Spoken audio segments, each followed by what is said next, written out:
흔하게 도박 중독을 경험한 사람들한테 회복하고 나서 뭘 하고 싶냐, 일상적인 생활로 돌아가고 싶다라는 이야기를 많이 하는데, 제가 지금 현재 일상적인 생활을 하고 있는 것 같아요. 조금 익스트림한 걸 되게 좋아해요. 수상스키부터 시작해가지고 보드 타는 것도 좋아하고, 그냥 뭐 계절 스포츠죠. 제가 하고 싶은 거는 그냥 다 하는 것 같아요. 새로 뭔가를 한 거는 없던 것 같아요. 계속 제가 학창 시절 때부터 계속 쭉 해왔던 취미 활동들이라서 그냥 생각 자체가 변했던 것 같아요. 이게 기존에 하던 대안 활동이었고 현재도 하는 대안 활동이었지만, 도박이라는 걸 접했을 때는 지금 현재 대안 활동을 한다 하더라도 거기에서 자극이라는 부분들을 못 찾았겠죠. 왜 도박이라는 부분들이 스릴, 쾌감, 그다음에 친구들하고 만날 수 있는, 어떻게 보면 의사소통에 대한 수단도 될 수 있는 부분들이지만, 그 당시에는 말 그대로 이 도박이라는 부분들이 주는 쾌락이 많이 컸었어요. 그래서 다른 취미라는 부분도 그냥 시간 때우러 나간다고 생각을 하는 거고, 현재 지금은 도박이 빠진 상황에서 이 취미라는 부분들은 말 그대로 제가 즐기는 부분들, 그 당시에는 즐기는 부분들은 없었어요. 7년 동안 한 번도 안 빠지고 하는 거는 있어요. 일기를 쓰고 있어요. 다이어리가 지금 거진 7권이 꽉 차가 있어요. 뭔가 기록을 남기자. 이때의 감정이라든지 좋은 감정이라든지 안 좋은 감정들이 다 이 기록이라는 부분들을 남겨 놔으면 똑같은 실수는 하지 안 할 것이라고 생각을 하고, 메모죠. 어떻게 보면 처음이라는 일기라기보다는 메모를 시작을 했죠. 일기를 쓸 때 볼펜은 항상 세 자루를 들고 있어요.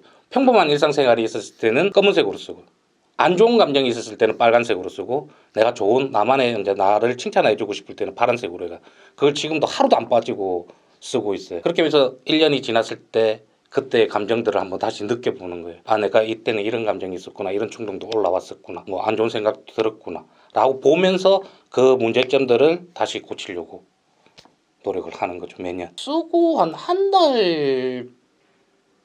달 정도 됐을 거예요. 그 내용 중에 나는 1년만 하면 정상적인 삶을 살아갈 수 있을 것 같다라는 생각일 거예요. 1년만 하면 도박 끊을 수 있다라는 아주 흔한 착각이죠. 그거 하고 7년째 저는 이제 돈 관리를 지금 안 하고 있는 상황입니다.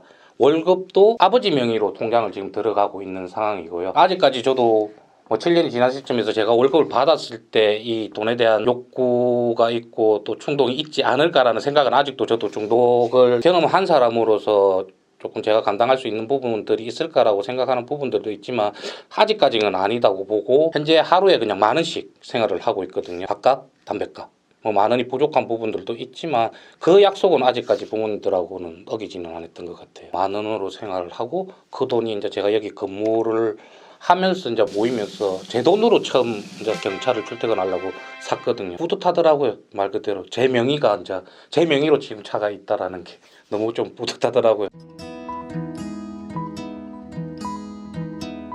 저희 내부적인 지혜 모임도 있지만 또 외부 이제 지혜 모임들이 있거든요. 거기 되면 이제 연차가 조금 높으신 분, 이제 저보다 이제 연차가 높으신 분들이 계시더라고요. 근데 거기 한번 초대해가지고 어떻게 보면 특강식으로 이야기를 들었는데, 말 그대로 회복이, 중독이라는 부분들은 완전한 회복보다는 불완전한 회복이고 어떻게 보면 평생을 억제해 가야 한다라고 그때 말씀을 하신 기억이 있더라고요. 본인도 지금 20년인가 지난 시점에서 아내가 돈 관리를 한다라고 하더라고요. 그 이야기를 듣고 아, 나도 할 수 있는 부분들까지는 조금 부모님의 도움을 받아야 되겠다라고 생각을 했었던 것 같아요. 물론 처음에는 제가 여기 왔을 때 나는 단도박을 5년을 목표로 아무것도 안 하겠다라고 생각을 했거든요. 근데 그게 이제 5년이 지난 시점에서도 이 내 스스로에 대한, 내가 과연 통제를, 이 돈이라는 부분들에 대해서 통제를 할 수 있을까라는 의문은 항상 가지고 있어요.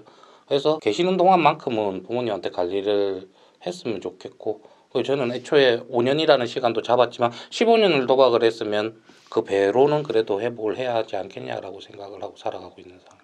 조금 이 돈이라는 부분들에 대해서 조금 에피소드가 좀 하나가 있는데, 아마 3년차, 4년차 정도 단도박을 했을 때, 그러니까 2018년도에 3월 달에 제가 여기 입사하고 4월 달 인턴 근무를 할 때 이제 월급 날이었어요. 10시쯤에 집에서 이제 카톡부터 시작해가지고 전화가 계속 오시더라고요. 왜, 무슨 일이지? 이렇게 해가 전화를 받았는데 왜 월급이 안 들어오냐요. 10시에 너무 열이 받는 거예요. 난 내 나름대로 4년 동안 정말 열심히 했고 그래도 이 4년 동안 고생한 부분들이 있는데 왜 이거를 이해를 안 해주리라는 생각에 그 전화를 받고 전화를 받자마자 전화기를 바로 땅에 던져버렸어요. 가족들은 원망을 되게 많이 했었거든요. 이 문제에 대해서. 그래서 이제 센터장님한테 이런 부분들에 대해서 이야기를 드리니까 야 이 사람아 당신이 떳떳하면 그렇게 화낼 필요가 있냐라는 이야기를 하시더라고요. 가만히 생각해보니까 화낼 내용들이 아니었어요. 화낼 내용들이 아니었는데 그 욱하는 감정 4년이라는 시간을 되게 고생을 했다라고 생각했는데 집에서는 아직도 이해를 안 해주는구나라는 생각을 조금 많이 했었어요. 그 다음날 이제 말씀드렸어요. 이런 부분들에 있어서 나도 성장이 부족한 부분들이고 아버지도 GA 모임에 나오고 있는 상황에서 아버지도 조금 부족한 불인 것 같다. 조금 더 우리가 노력을 해보자 라고 하고 그 후로는 이런 문제는 없습니다. 매번 똑같은 이야기를 하는 거는 딱 하나가 있어요. 저도 책에서 봤는지 어디서 들었는지 모르겠지만 그 내용들을 저는 인생 모토로 삼고 있었거든요. 간절한 사람들한테 조금 해주고 싶은 말은 말일 거예요. 나의 생각이 기적을 만든다. 그 기적을 만들기에는 행동이 필요하다라는 말을 저는 어떻게 보면 평생 모토로 삼고 있었거든요. 내가 끊을 수 있다라고 생각을 하면 이 끊기 위한 노력이 뭐가 있을까라고는 본인 스스로 상담을 통해서도 알 수 있겠지만 본인 스스로도 찾아나가는 과정들이 있을 거란 말이죠. 그래서 저는 조금 내담자들한테는 이 말을 계속 해줘요. 1순위는 딸이죠. 미안한 감정들은 말할 수가 없어요. 학교 행사도 있고 아빠가 그냥 딱 필요한 시기인데 그런 부분들을 못 해준다라는 것에 있어서 제일 커요. 그 부분들이 제일 미안한 감정들. 그래서 뭐 자연스럽게 중학교는 올라가면 제가 스스로 이런 이야기를 해야겠죠. 딸한테는. 그래도 이런 아빠 어려운 결정들을 했고 이런 부분들 때문에 내가 조금 원치 않게 피해를 입었다. 진짜 말 그대로 미안하다라는 이야기를 해주고 싶어요. 딸한테는. 정말 미안하다라고 이야기를 해주고 싶어요. 그리고 뭐 고마운 사람들은 당연히 부모님이겠죠. 지금까지 기다려주고 저희 회복을 결심을 했을 때 믿어줬다라는 부분도 물론 안 믿은 경우도 있었지만 현재는 그래도 잘 지내고 있고 또 현실적으로 고맙다는 이야기는 낯간지러워서 솔직히 잘 안 하는 부분들도 있지만 마음속으로는 항상 고마움을 표현합니다. 심지어 5년 차까지 1박 2일 로데 놀러 안 가셨어요. 저희 부모님. 제가 그 당시면 나이가 38, 9인데 또 사고 칠까 봐 미안하고 고마운 거는 저한테는 일단 가족인 것 같아요. 지금까지 기다려줘서 고맙고 옆에서 꼭 지켜봐줘서 정말 감사합니다. 짧게 할 수 있습니다. 길게는 못 하겠습니다. 저는 이 7년의 인생이 제 44 인생 중에 가장 빨리 지나갔고 가족 행복한 시간인 것 같아요. 정말 7년 동안 고생했고 앞으로 23년만 더 고생하자라고 줄일 수 있을 것 같아요.